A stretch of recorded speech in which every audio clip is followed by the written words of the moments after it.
ब्रह्मानन्दं परमसुखदं केवलं ज्ञानमूर्तिं द्वन्द्वातीतं गगनसदृशं तत्त्वमस्यादिलक्ष्यम् एकं नित्यं विमलमचलं सर्वधी साक्षिभूतं भावातीतं त्रिगुणरहितं सद्गुरुं तं Namami.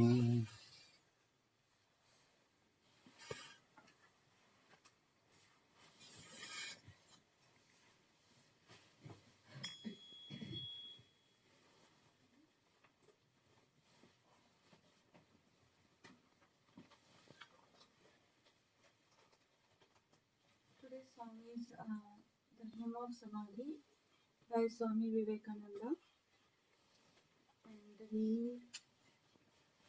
brief meaning of this is this.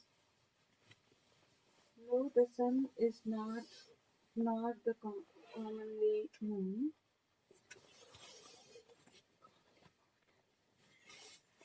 All light instinct in the great void of space floats shadow-like, the image of universe. In the void of mind involute, there floats the fleeting universe, rises and floats, sinks again, ceaseless in the current eye. Slowly, slowly, the shadow multitude entered the primal womb and flowed ceaselessly.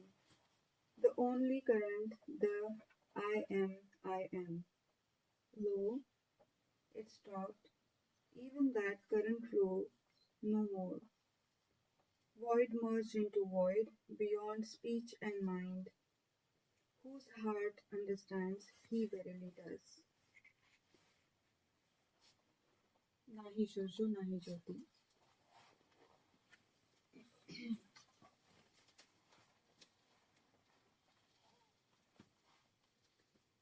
Nahi surjo, nahi jyoti.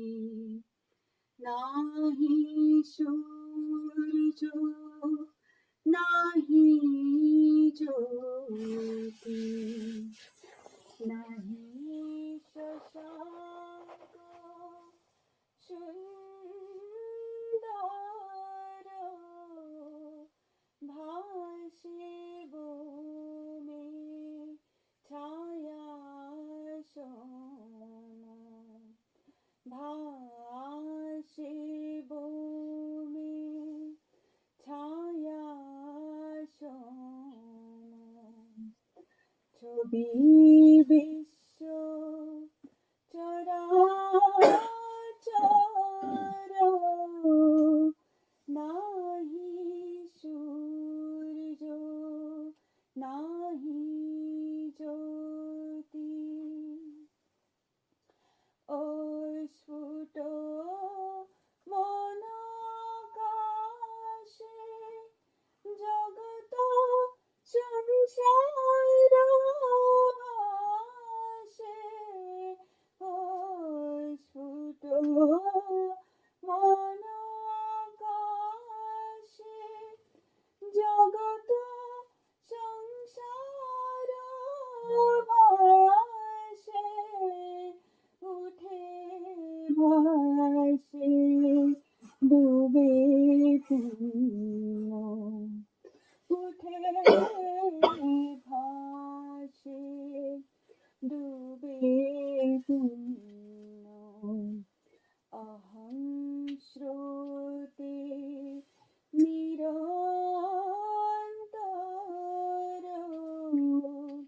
নাহি সূর্য নাহি জ্যোতি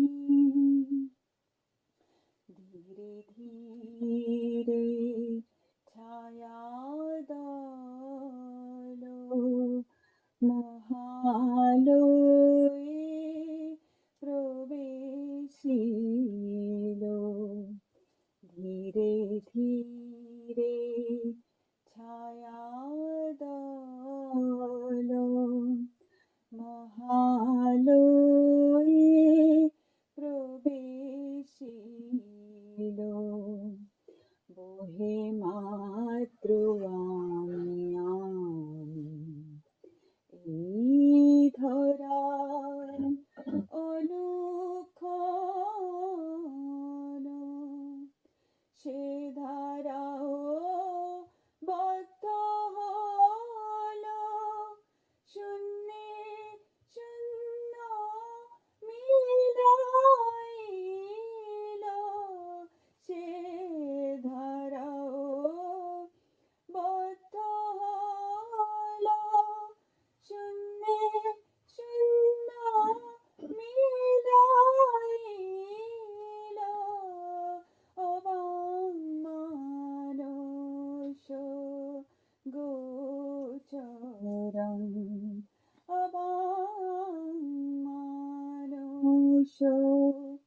গোচরম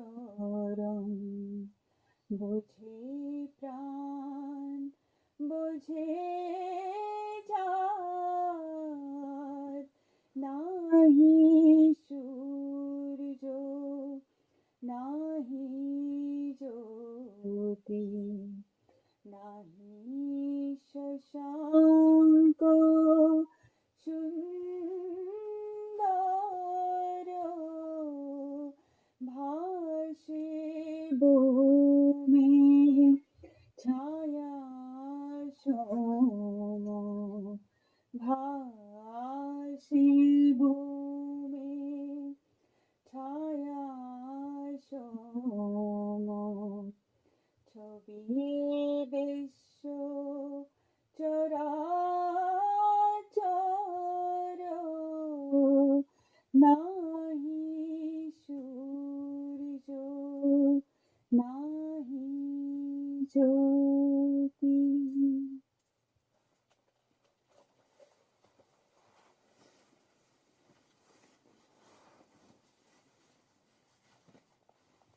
I'm reading from the book Nag Mahashaya, a saintly householder disciple of Sri Ramakrishna.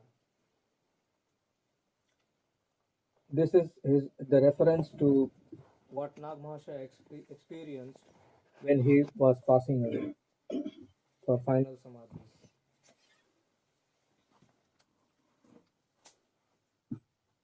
Nag Mahashaya, after about 3 hours after the gentleman had gone away, there was a sudden marked change of condition in him. He became so restless on his bed and began to talk deliriously. The outside atmosphere was chill, and yet continual fanning could not give him relief from the heat. He wanted to get up from the bed. He was made to sit down, but the next moment he was laid on his bed again. For some time he was silent, and then again began raving. Suddenly he cried out aloud, "Oh, save me, save me!" His wife said to him, bewailing, "Did you not tell that you would not be touched by any delusion at your last moments? Then why are you so restless?" After half an hour or so, he felt a little relief and began to feel drowsy. Referring to this momentary fit of bewilderment, Swami Vivekananda said to Mr. Sharachandra Chakravarti, "You could then only judge the outside man. You did not see what was passing inside him. He was fully conscious within. Having assumed a human form, if there be no human frailties, then he cannot be said to be an embodied being at all. Such weaknesses have been noticed in many other sages. It did not matter anything in the life of Nag Mahashaya, who was himself a Jivan Mukta. Moreover, we cannot say exactly in what sense he cried aloud, 'Save me, save me.' Maybe these were the words used from extreme anxiety to get rid of this evanescent body and remain forthwith united with the real self." 2 days prior to his death, he consulted Mr. Chakravarti. Nag Mahashaya consulted Mr. Chakravarti to find out an auspicious day for departure in the almanac. He could not understand that why he was asked to find out the day for the final departure. So Mr. Chakravarti said innocently, 13th of Paush after 10 o'clock in the morning is an auspicious moment for starting. Mr. Chakravarti was dumbfounded when Nag Mahashaya said, "If you so permit, I shall finally start on that day." He felt extreme mortification and went out and related everything to the wife of Nag Mahashaya. Whereupon she said, "My boy, no use crying any more. He will not live any longer. Let his will be done. Let Sri Ramakrishna's will be done." 2 days prior to his death, his wife, Mr. Chakravarti, and another devotee were sitting by his bedside, and Nag Mahashaya was lying with his eyes closed.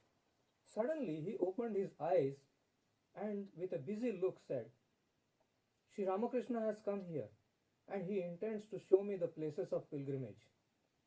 Then, having turned his eyes towards Mr. Chakravarti, he said, well, can you mention kindly the names of holy places and I shall see them? Mr. Chakravarti had been to Haridwar lately and he mentioned the name. At this, Nagmahashaya, with great excitement in his voice, went on saying, Haridwar, Haridwar, there comes down Mother Ganga from the Himalayas with a murmuring sound. The banks and the trees on them are dancing, as it were, with her waves. Look, there on the other side stands the Mount Chandi. Ah, what a beautiful bathing ghat it is. How many beautiful stairs, one after the other, have gone down to the bed of the river. Wait for a moment, please. I have not bathed here last 20 years. Let me take a plunge in the sacred waters and make my life blessed. Then with the words, O Mother Ganga, the savior of the fallen and the deliverer of the sinners, Nagmahashaya sank into a deep samadhi. After he had come down from that superconscious state, it seemed as if he really had finished his bath just then. The name of Prayag, Allahabad, was next mentioned to him. He bowed down, saying, Hail Yamuna, hail Ganga. Then he went on, Is it not that the hermitage of Saint Bharadwaj was situated somewhere here?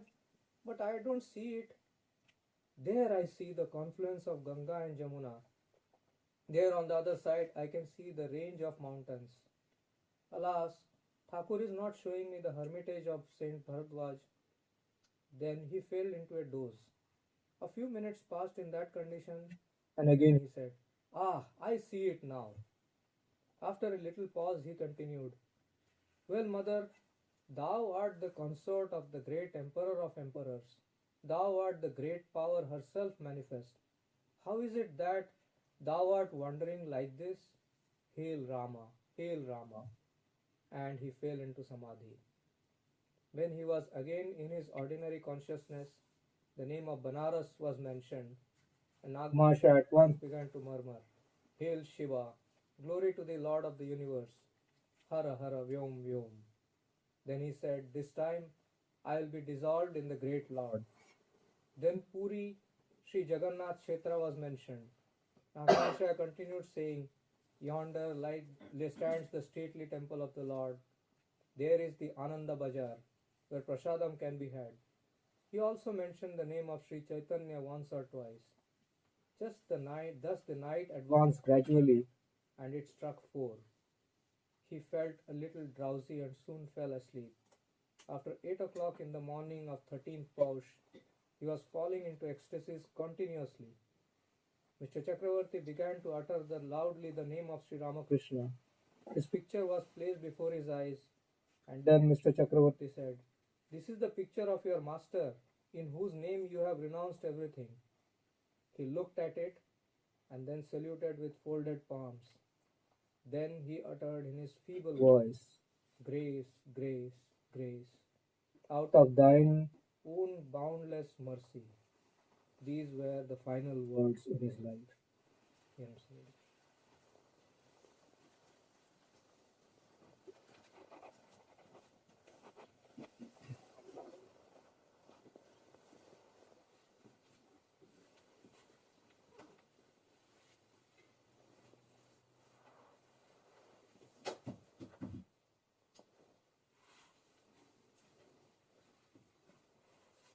So now we're very lucky to have so much. I'm supposed to speak louder. Thank you. We're very lucky to have so much wonderful literature, both in form of music and poems and records of the experiences of great devotees and disciples and great saints and sages. That is a great treasury that's been our legacy that we have accessible to us. So we should consider ourselves very fortunate. There is no shortage of holy company, no shortage of insight, spiritual insight through all of these reading. You see how much time you can spend in a wonderful mood by reading these kind of accounts or listening to these kind of bhajans. So last time we spoke about spiritual practices We first talked about preparations and then practices. And in practices, we had basically three categories of practices, namely moral excellence, physical fitness, and mental equilibrium. Now, with that in hand, we are trying to know next what comes next. The idea is out of spiritual experience. Already these practices, even the physical practices, the physical fitness and moral excellence, they already give rise to some experiences, and these are described in Patanjali's Yoga Sutras. For example, he says that the repetition of Om and reflecting on its meaning gives the power of introspection. This is a sutra. Repetition of Om and reflection on its meaning gives the power of introspection. Moreover, it tends to the destruction of obstacles such as doubts and mental laziness, lack of enthusiasm, and clinging to sense objects. This is what the sutra says. If you repeat Om and think of its meaning, it has these benefits. You can test for yourself whether it does or not. Then he goes on to say, if you practice any of the yamas, what benefits they themselves have, what experiences already result. At first, they sound miraculous. He says, if by the practice of ahimsa, remember ahimsa was the first of the yamas, enmity cease in the sadhaka's presence. That is, in the presence of the person, people cannot be have enmity or feelings of enmity. You can ask, we've seen this in the teachings and in the lives of several great souls in terms of Buddha or Jesus, also in the life of Gandhi. It's the fact that violence may still occur in their vicinity, but we saw, for example, in Buddha's case, and you may say whether are these accurate historical accounts or are they sort of made up mythological accounts. In the case of Buddha, somebody sent an elephant to charge at him, and the elephant approached Buddha, and because of Buddha's calmness, it calmed down and went away.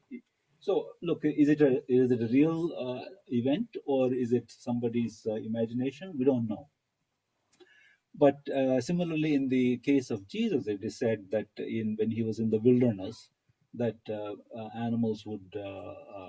wild animals would be within his vicinity and coexist peacefully. Again, we don't have the direct knowledge of that. We have to hear what the accounts say.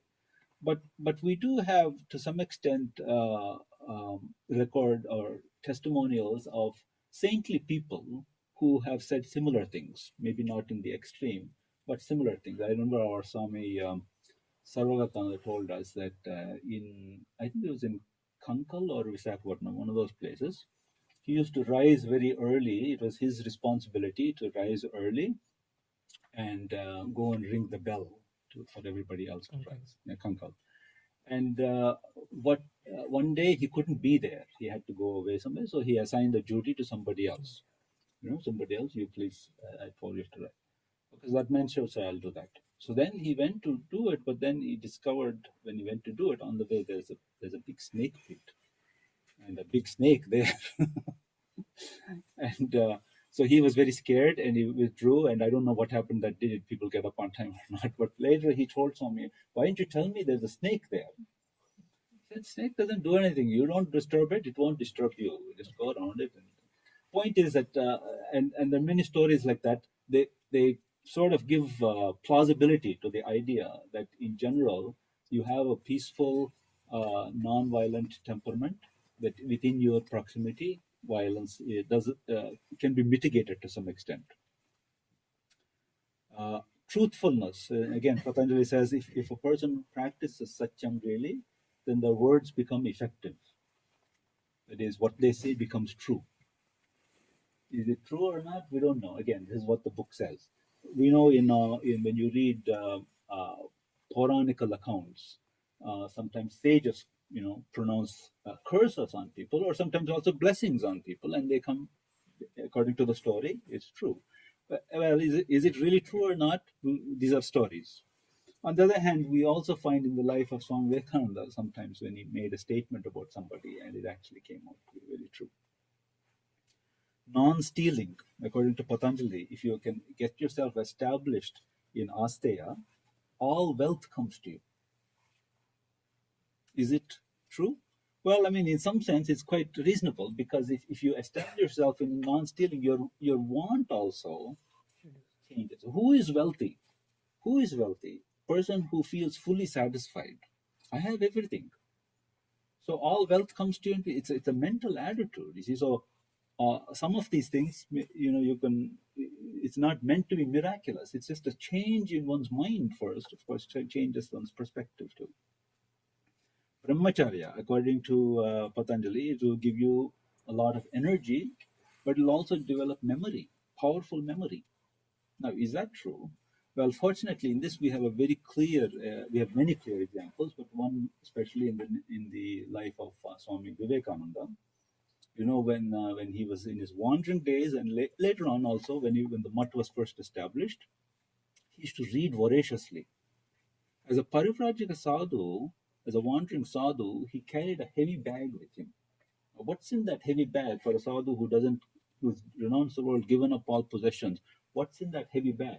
Books. He actually read a lot of books. And when he read the book, he knew it, I mean, almost literally word for word. So there is the story of when he was in the mutt already. The somebody had donated volumes of the Encyclopedia Britannica. You know the story, and his disciple, I think his name Sarachandra Chakravarti, looked at these new books. Look, when anybody sees a nice new book, you feel like reading it. But when he looked at all these books, he said, it's a lot of information there. Probably it will take a lifetime to master that. And again, Swami Vivekananda simply said, yeah, why are you saying it will take a lifetime? I've read them.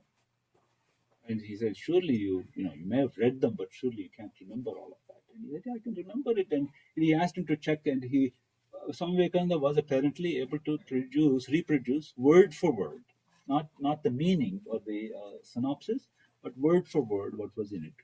So if we didn't have that example, we would say Patanjali was exaggerating. But what we do have that example, and so one developed extraordinary memory. Then according to Patanjali, if you practice non-receiving of gifts, aparigraha, you get the memory of past lives. Is that true? I don't have examples of that. And in any case, to discuss what we mean by past lives and whether even that's true will take much longer. So let's just leave that as that's what the book says. Then in niyamas, the first one was saucham, which is purity, cleanliness. He says leads to cheerfulness of mind, concentration, and some control over the senses. It's interesting, these are just moral and ethical practices. Just already they start to have an effect, and one has an experience. Even if it's not to the extent that he's describing, they do have an effect. So he's saying if we can practice cleanliness, we'll have cheerfulness of the mind. Well, that's already worth it, I think, to be able to practice saucham. Santosham, he says, will lead to supreme happiness. That's not so unreasonable. If you practice being contented, that you'll have happiness. Tapasya destroys the impurities in the sense organs and the body. And then the last one, Ishwar Pranadhanam.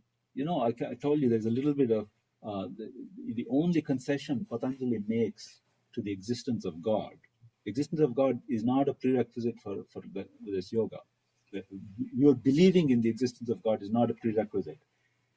But the one concession he makes is Ishvara. He does acknowledge Ishvara, and he acknowledges Ishvara not in the theological sense, but as a teacher of teachers. And one of the niyamas is to be able to surrender to that Ishvara. And he says, what is the benefit of doing that? Now, this is extraordinary. The benefit of that is samadhi.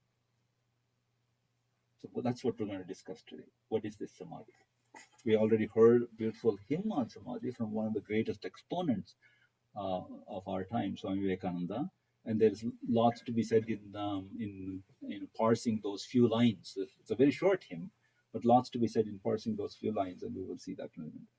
So the point is that even the practices of these practices that we talked about, moral excellence, physical fitness, and mental equilibrium, already lead to some experiences which take us beyond the ordinary. So even a little practice of all of these things, of course, he says you have to master those, but even a little practice prepares us for the next step, and that next step is concentration. The yogi makes a statement that about states of the mind, but mainly it says the concentrated mind gives rise to many experiences. All of these experiences are according to our desire. That's why we go back to the very first thing that we said in the very first talk, spiritual preparations. What is our goal? That goal will color our desire, and according to that desire will color our experience. So a concentrated mind then is the portal to spiritual experience, assuming that we have established our goal to be a spiritual one. Now, in this concentrated mind, we have to distinguish several kinds of experiences. One is spiritual experience, which is what we want to really discuss, but there is another kind of experience that also you have to address, namely mystical and psychic experiences. If we are, as spiritual aspirants, as devotees, we are interested in spiritual experience. But the process will also reveal mystical and psychic experiences, which we have to deal with. You see, because the mind, our mind, works on many levels. Most of them we're unaware of. Most of the working of the mind we're unaware of. For example, a thought comes, and we react in a certain way. Actually, that thought just didn't come out of the blue. It's been brewing. It's been brewing for a long time, and there's a process by which it comes to the surface. We're usually not aware of all that process. So there are many things going on in the mind at all sorts of levels, and we're sort of functioning, somehow getting by using only a tiny part of our mind. We've already seen this. For example, we know, last time I mentioned briefly about subliminal effects. You think you're not seeing it, but actually part of your mind is seeing it and noting it and reacting to it. Then there's the issue of memory. Why is it there are memories that are stored up, but they're not accessible to you? And somehow some circumstance suddenly triggers them, and then they come out, and then you remember, yes, that's what happened. Where is that memory? Why is it that it's not accessible to us whenever we want? So there are many levels of the mind that we are not aware of their functioning. We're not in control of them.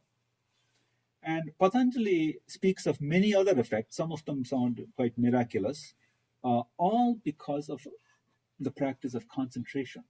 So we haven't even come to meditation yet, but all by the practice of concentration. So for Higgs, for example, he says you get the ability to see at a distance. Television literally means to see at a distance. Or maybe you get the ability to read other people's thoughts. Why would one want to read other people's thoughts? I have no idea, because my own thoughts are so chaotic. I'd rather be spared having to hear anybody else's thoughts. Or so there's some joke somebody said that it's not worth reading other people's thoughts. It would be very light reading. So he even speaks about even more miraculous things like levitation, invisibility. Whether those are true or not, it need not bother us too much, but just to say that Patanjali is a serious writer. He is putting together the thoughts that were then prevalent, systems and ideas, philosophies, conclusions that were relevant. He was not inventing this process, he was systematizing an existing process. So if he says it, then park it at one place. It's there. May be true, may not be true.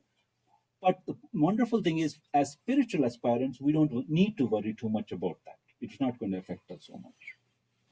Okay. Now we come to, so then fine, we have this power of concentration. Concentration will deepen into meditation. We'll say in a moment what that means. But here's the interesting thing. Spiritual people meditate, devilish people meditate. We have that, right? In many stories, the asuras meditate even more intensely than the sages, very intensely. So the point is that concentration, meditation, even that is not enough for spiritual experience. Something else is going on. So we need to be, what is that's going on? It's the very first preparation we keep coming back to again and again. What is our goal? According to our goal will be the fruits of our concentration and meditation. So we need to be clear on our goal. We need to stay focused, very focused, and not distracted. And because there are many things in the mind that we don't understand and we're not aware of, expect to be distracted. And so you have to somehow or other guard yourself against that. So we'll have many experiences as our mind is being purified. Now, you may even have visions. You may even have visions of deities. You may even have religious kind of icons. You might see icons. You might feel things. You might feel the spiritual company. All of these things are possible, but most of these are psychic and mystical. So we acknowledge that they may be possible, that they may occur, but then we are looking for spiritual experience. So to go beyond. So remember, we said what is spiritual experience? Firstly, we understand experience. What is spiritual experience? Spirit, as we defined it, is something which is neither the body nor the mind. And we took it as a philosophical position right at the very beginning that such a thing exists. And we described its nature is awareness or consciousness. And consciousness is not alone, it's loving consciousness, love and consciousness put together. So we discussed that in the very first lecture. We also discussed that you're not going to become that, you are that now. You are spirit. From one point of view, we're having spiritual experience right now. Nothing is possible without the presence of spirit. And so from that point of view, everything that we experience is a spiritual experience, but it seems to be indirect, and we want to make it direct. So we are that even now. And the most powerful statements in the Upanishads, the most powerful statements, especially as put as by Shankaracharya, are exactly those statements that directly refer to our spiritual nature, such as Tattvamasi. You are that. And Aham Brahmasmi. I am that spiritual reality. Prajnanam Brahma. I am that pure awareness or pure consciousness. Or pure awareness or consciousness is Brahman. I am Atma Brahma. My individual spirit is that cosmic spirit. So these are the Mahavakyas as Shankara has stated them. And all of them point to the fact that we are that spiritual ground now. We're not become that. Now, what this particular process of Patanjali says is it is possible to experience it in a more fundamental, more immediate way. Okay. Remember, the meaning of yoga, the root of yoga is to unite. In this instance, it is about uniting us with our spiritual awareness. So it's not that we're going to become pure, we are pure now. By the way, that has an incidental effect, namely, why not behave with that awareness? If it's, even though it may not be our experience, if the authority tells us, if the experience of people before us tells us that we are that spiritual reality, we are pure spirit, we are loving consciousness, why not behave in that way also? So even as we work towards making that experience our own, it has an effect in terms of our behavior. And remember also the goal of this thing, you've heard this word before, is realization. Spiritual realization. Realization means awareness. I am that now, I'm not aware of it, I want to become aware. Okay, so it's not, this is a very fundamental point, you're not becoming pure, you are pure. You're not becoming spiritual, you are spirit, in fact. And what we want is realization, awareness of that. So when we talk about spiritual transformation or transformation, it's not your essential nature that is transforming. Maybe the body and mind is transforming, it's becoming purified, it's becoming more fit for spiritual realization, but in essence, you're not changing. Okay, so now, right now, we are aware of nature, that is the phenomenal world, the changing world. And in nature, there are three principles that give nature its perceived reality: time, space, and causation. In that, only when those three concepts are present can nature exist for us. Now, all of those are functions of mind. And so what we want to do is to ask to discover something other than this, other than that which is bound by nature or time, space, and causation. And to do that, mind is the instrument and concentration is the tool, okay, or the process. Mind is the instrument and concentration is the process. The Upanishad gives some beautiful imagery. The mind is the bow, concentration is the arrow, and you shoot that and you hit the target of Om. I think it's Brihadaranyaka Upanishad that gives all those kinds. Okay. Now, we are normally aware, in terms of our mind, we are normally aware of several states: the waking state, the dream state, and maybe the deep sleep state. So we're awake, we're aware of the waking state, so we think.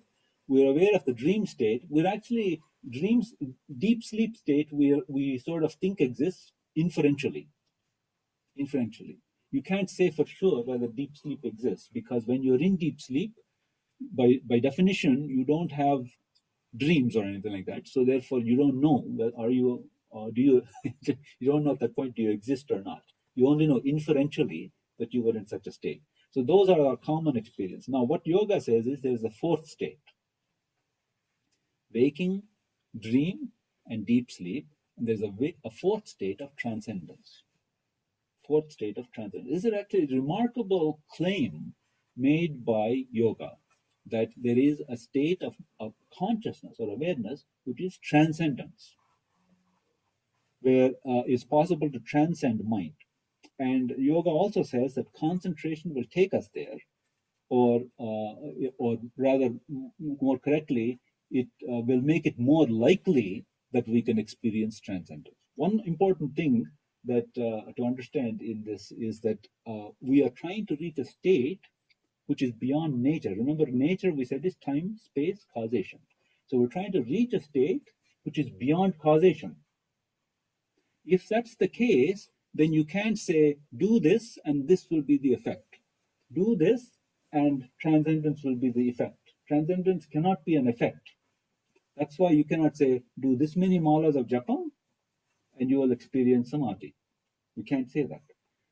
What that is, that has to be something which is a mysterious, that's where the mystical part comes in. Because it's beyond causation, you cannot say that for sure these are the practices you do, you'll get that. At best, you can say you can make it plausible. Actually, this is something we experience even in our ordinary life. If you plant a seed, will it germinate and become a plant? Maybe, maybe not. If you plant 10, will they all germinate? Some do, some won't. At best, what you can do is make it possible, make it plausible that it will. So you plant it properly, you water it, you take care of it, you make sure the soil is rich, you get rid of weeds. And then even in spite of those efforts, some will germinate, some won't. And similarly here also, you make your best effort, and what yoga is saying, it's highly likely that you'll make some progress towards transcendence. This Holy Mother told this in a very, in her own way that really makes an impression on the mind. Says, God is not potatoes or vegetables. You can buy him for, I did this many malas of japam, so I should get a spiritual experience. It's not like that. So that's not to discourage us at all, but just to make us realistic. Sometimes, we discussed last time this business of people say, I did Japan, I don't see any progress. Well, you don't know what's happening, in fact. And there is no fixed amount of this many disciplines of this I do, therefore I should get that. You just have to keep trying. Moreover, nobody's claiming that this is easy, but it's not impossible. Now, this is a unique statement by yoga and in Vedanta in general. Yoga and Vedanta are predicated on this point of experience, not belief, not accepting a dogma, but experience. Moreover, they don't say this experience is restricted only to so-and-so and not to others. It should be the universal experience. In fact, at one point, Swami Vivekananda, talking to Sarachandra Chakravarti, says that you cannot have experience until everybody has experience. That was his point of view. So that in fact it is not exclusive possession of anyone, but in fact it is universal. So it's not necessarily, it may not be easy, but it's not impossible either, and certainly is accessible. So here we are, we're trying to get to a state beyond mind. Now, before we look at how we might do that, realize that what we really mean when we say beyond mind, all our usual concepts of knowledge and experience have to be thrown away.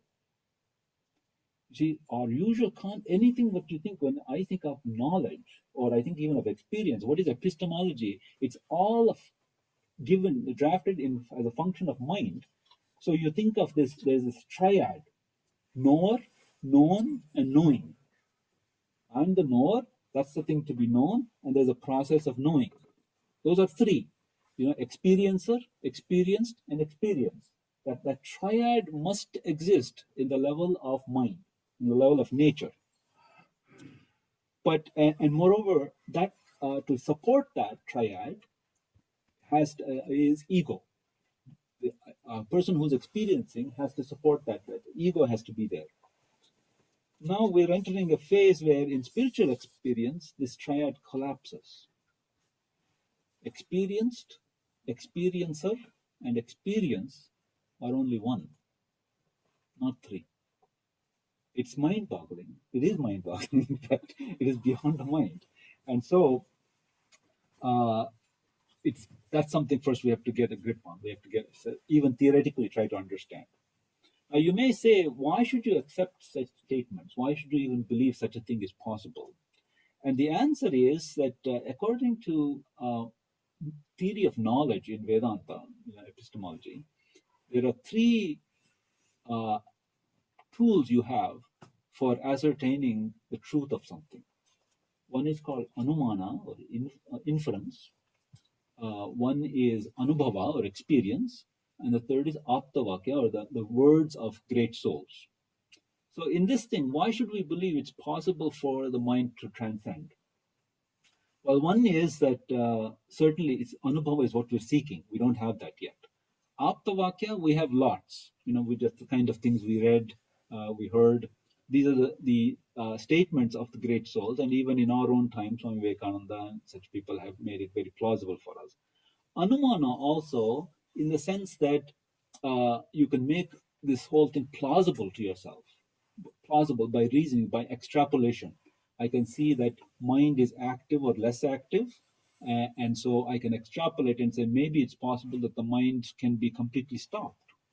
And I see that when it's active and when it's less active, I am still awake. I'm still alert. I may not be sensing various things, but I'm sensing that I am. In the song, that's what he says. The universe was floating in, floating out. Meaning, right now our experience in our mind is things and persons of the world and of our own thoughts, people and thoughts. Objects, that's what's coming in our mind. It floats up and down. It means it comes and goes. But no, that stops. That stops. By power of concentration, by detachment, that floating of objects and thoughts and people stops. And what remains? I am. First, it was an awareness. I am aware of all those things. And what remains? I am remains. So therefore, you can imagine that there is by certain discipline, I can slow the mind down, but still I exist. Then you can ask, what is that state of pure awareness? And then you might extrapolate and say there might be a state beyond thought. So you can make these things plausible. Okay, so now with that sort of preparation, now let's take a step back and discuss what is concentration and what happens in it. The very beginning of Patanjali's Yoga Sutras, he says that yoga is for silencing the waves or modifications of the mind stuff. Mind stuff is somehow the material of which the mind is made, chitta. And these waves and modifications are thoughts. Waves or modifications in the material of the mind. You see, according to yoga, mind is also matter, but is a subtle form of matter. And waves in that matter are called thoughts. So he says right at the very beginning, his goal is to silence the waves of the mind. in other words, thought. And that silencing process is not by repression, but by substitution and sublimation. Substitution we've already discussed, namely a certain thought current comes, you try to bring about a different thought current. And sublimation is what happens in the process we're going to discuss. So what he's saying is that if you can get this silent, egoless, alert mind, what happens is the mind becomes like transparent water. If you think of the mind as a lake, when the mind is silent, alert, and egoless, it becomes transparent. Now, just as when you have transparent water, you can see inside and see what's at the bottom, what is in it. And that is the experience. So literally, mind becomes no mind. And Patanjali says, the yogi's mind thus meditating, that is when mind has been silenced, the yogi's mind thus meditating becomes unobstructed from the atomic to the infinite. So that is according to Patanjali what's going to happen. When you silence the mind with alertness and without ego, it becomes transparent and reflects subtlety from the atomic to the infinite. Now, this whole business of concentration, is it possible? Well, firstly, remember, we all know how to concentrate because we do it. We do become concentrated at times. Usually it's because of some cause, something happens, something holds our attention to the exclusion of everything else. Sometimes it could be a tragedy. Sometimes a tragedy, you can't think of anything else. Sometimes it could be a toothache. You can't think of anything else. Sometimes it could be a happy event. But you also know you can sit down and listen to nice music. Your mind becomes concentrated. You can see nice art or scenery. Your mind becomes concentrated. You can even see a nice, you can see a nice mathematical proof and your mind will become concentrated. You can have a nice philosophical argument not in the sense of arguing with somebody, but a nice philosophical chain of logic, your mind can become concentrated. Your company of loved ones. So we know, we all experience that certain circumstances make the mind quieter than normal. The question that yoga asks is, can you get that state at will? Then it becomes a science. And the benefit, of course, is that a focused mind. Even, by the way, a focused mind, even if you don't have any spiritual experience in this sense, I claim happiness is a concentrated mind. That unhappiness is a distracted mind. And so, if nothing else happens, we will experience a certain sense of uncaused happiness in the sense that our mind is focused. Now, of course, there is such a thing as pathological focus. I don't mean that. Some people, yeah, they're fanatics. I don't mean that. But in a healthy mind, a focused mind is happiness. Okay, that's the concentration. Now, we talked a little bit about mental equilibrium, and we practiced it already before we're discussing this. That already gives us the ability to observe calmly and in a detached way. Right? That was the point of this pratyahara. Now, you take that calm mind and put it on a positive thought or idea. Okay? Take that calm mind that you got by the practice of pratyahara, put it on a positive thought or idea, and hold it there. Holding the mind to a point in space is called concentration. In Raj Yoga, it's called dharana. It's the 6th step in Patanjali's 8-fold steps. Holding the mind to a point is called concentration. Okay? Now, what happens when you try to do that? We do that. You try that. What happens? You can hold it for a second, maybe 2 seconds, and maybe if you practice, you try a few more seconds, and it keeps falling away. If you really keep your mind maybe for 10 seconds, but the point is, it stays and falls away. If you can extend the time that you can hold the mind at a point, it's called jhana. Okay? Dharana is holding the mind to a point. Continuing to hold the mind at a point is called jhana. And then, if that holding is sufficiently long, how long he doesn't say, if it's sufficiently long and deep, what happens is samadhi. So this is the state. Dharana, jhana, samadhi. Hold the mind, continue, culmination. Concentration, continuation, culmination. That transcendence is something unknown in other philosophies. What he's saying is that the very mind, when you concentrate it at a point and able to continue that, something miraculous happens. Namely, there's a transcendence that occurs, and that transcendence is what's called culmination or samadhi. So these three together have a name. This process, dharana, jhana, samadhi, have a name. They're called samyama. These three taken together are called samyama. Now, whereas you can understand concentration and continuation by reasoning and inference, culmination cannot be understood in the same way. It's a different order. And knowledge that comes through that culmination is also of a different order. It's almost, people may think it's kind of magical. But nevertheless, Swami Vivekananda, there's of course, has a lot to say on this, but when here's what he says: when you step beyond thought and intellect and all reasoning, okay, in other words, when you found the state of culmination, even an instant of it, then you have made the first step towards God. And that is the beginning of life. What is commonly called life is but an embryo state.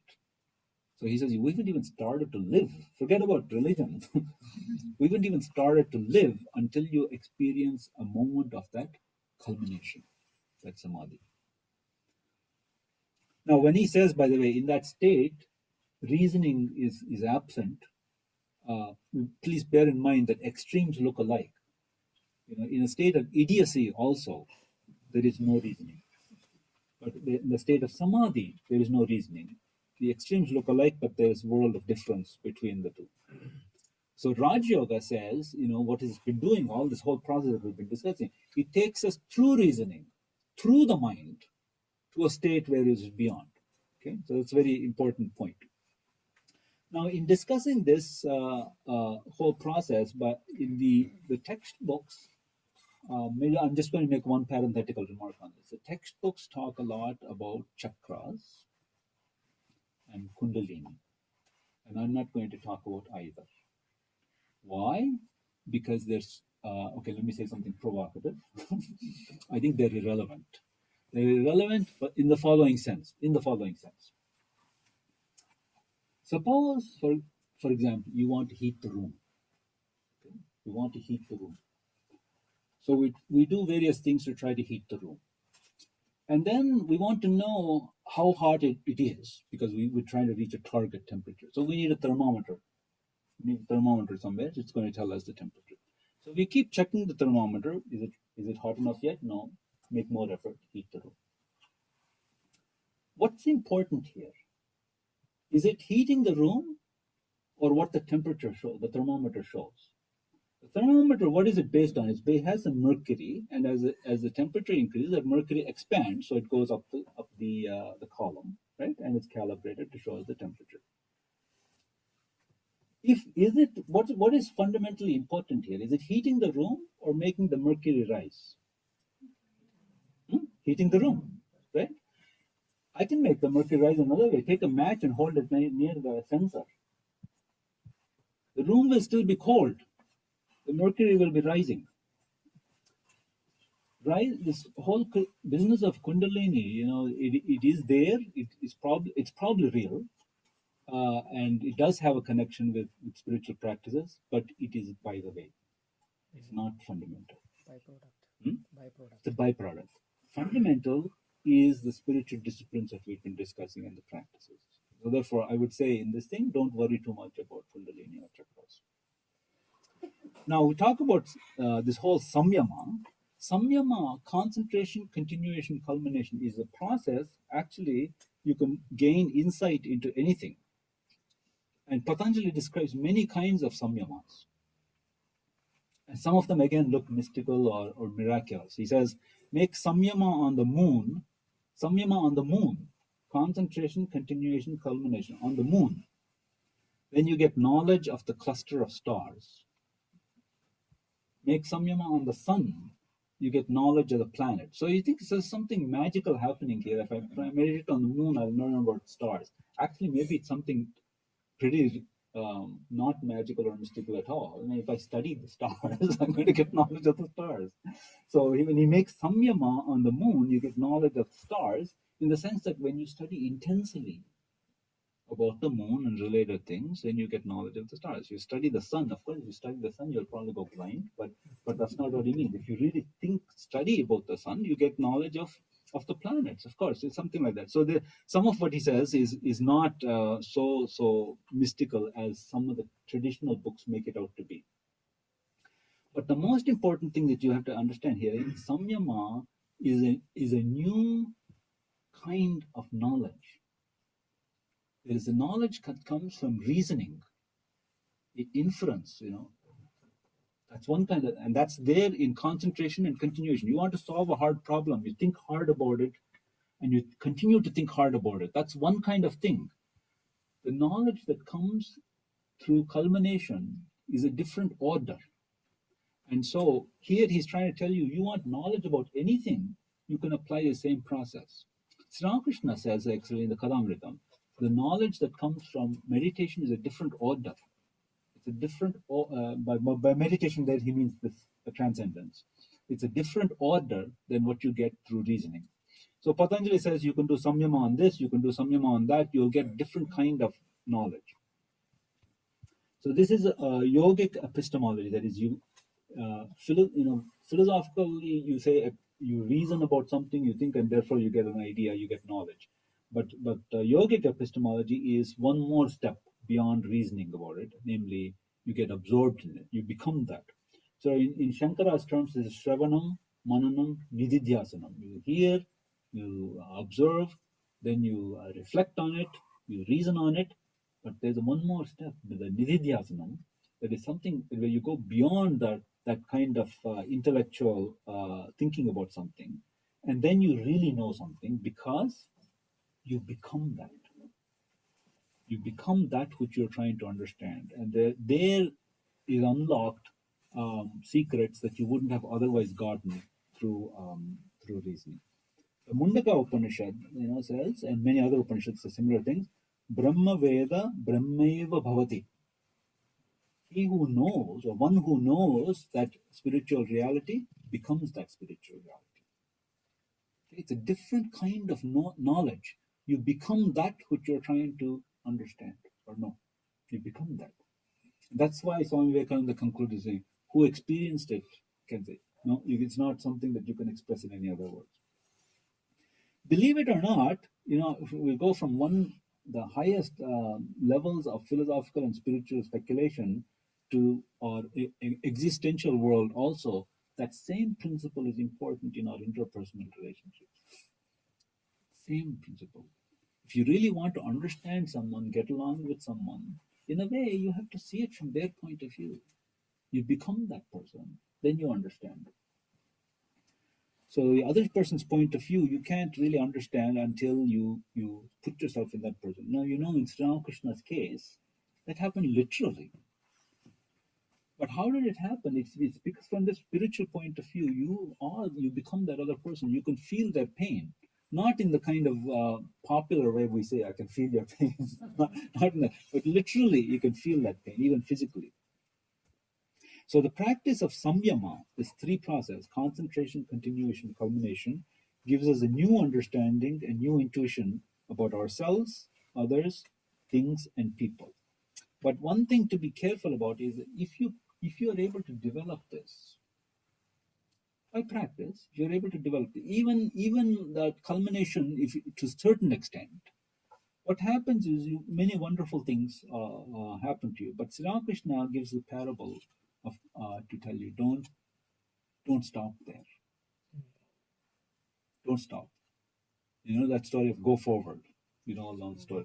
Go forward, because in this process, when you start practicing concentration and meditation and culmination, many things become aware to you. You become aware of many things, And what he says is, you go forward and don't stop there. There's a danger of stopping prematurely and thinking you have arrived. Some people say, including Swami Vivekananda, that a lot of the theologies that we have in the world that don't quite make sense, or because of saints or sages who stopped prematurely and therefore took certain notions of their mind, their own conceptions, and projected it onto the fundamental. They didn't continue to see what is the fundamental there. For example, in Sri Ramakrishna's experience, when Potapuri asked him to meditate, he, of course, was an adept at meditation. What happened was he had very, very clearly the living presence of the Divine Mother. But Potapuri asked him to cut that. And he did. And what happened was he experienced something even more universal than that. So, and it's because of that Sri Ramakrishna could tell us something about that ground which is universally applicable. And I'm going to come to that now. So Patanjali says, by the mastery of samyama comes the light of pure consciousness. Okay? Patanjali says, by the mastery of samyama comes the light of pure consciousness. Now, make particular note of this. The light of pure consciousness. That's the word that's the phrase that Patanjali uses. The common denominator in many spiritual experiences is light. And you see this in many traditions. Some place it outside themselves. Moses had the vision of the burning bush. But it's a strange burning bush. This fire wasn't consuming the bush. What does it mean? He saw some light that was glowing. He interpreted it as the bush is burning. It's not burning. It's some light, but he projected it outside. So some see it externally. In some cases, it does manifest physically. In the Yoga Sutras, there is a notion of the Dharma Megha, the halo. Halo manifests, the cloud of virtue, they call it. So Vivekananda also says that we would speculate that maybe we're exaggerating were it not for the life of Sri Ramakrishna, where he said in one conversation, he says, Mother, go back in, don't be visible. And people have described him, as being luminous. Hruday, for example, once wanted to, said, Uncle, can you give me some experience too? And he saw this Sri Ramakrishna as glowing, luminous. And then to his surprise, he saw he is also luminous.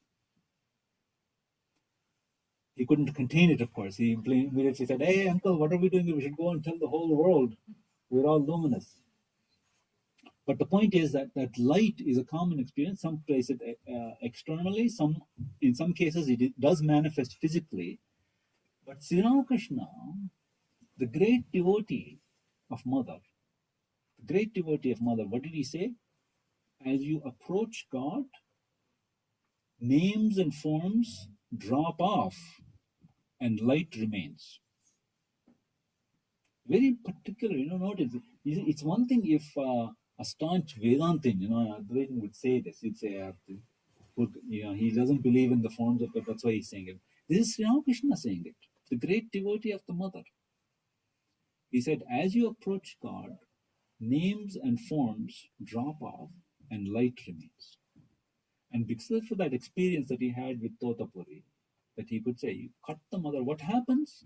He experienced pure light.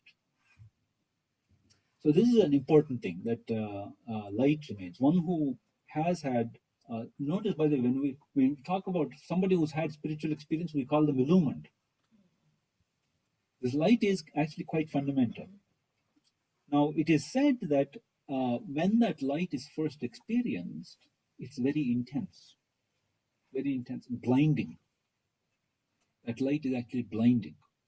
We heard this from personal testimony, but also it's recorded in the Upanishad. Isha Upanishad says, Hiranmayena Patrena, that golden orb is covering the face of truth.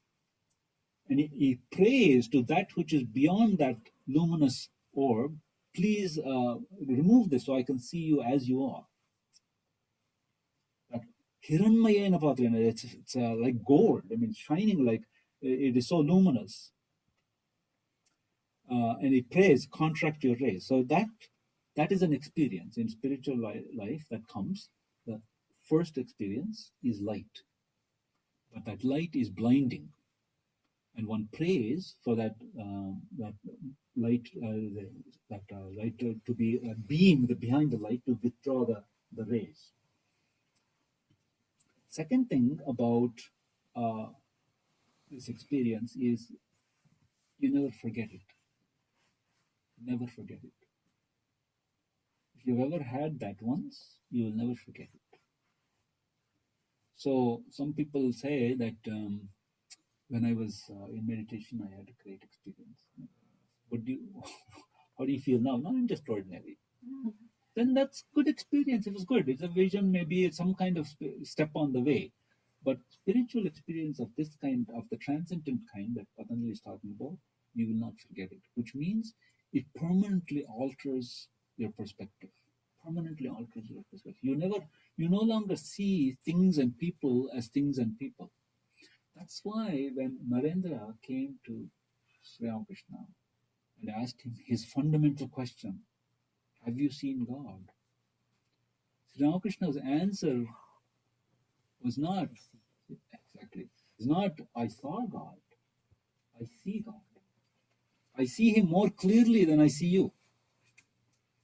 And that is what other people have also said, that is that experience is constant and everything else is embedded in that.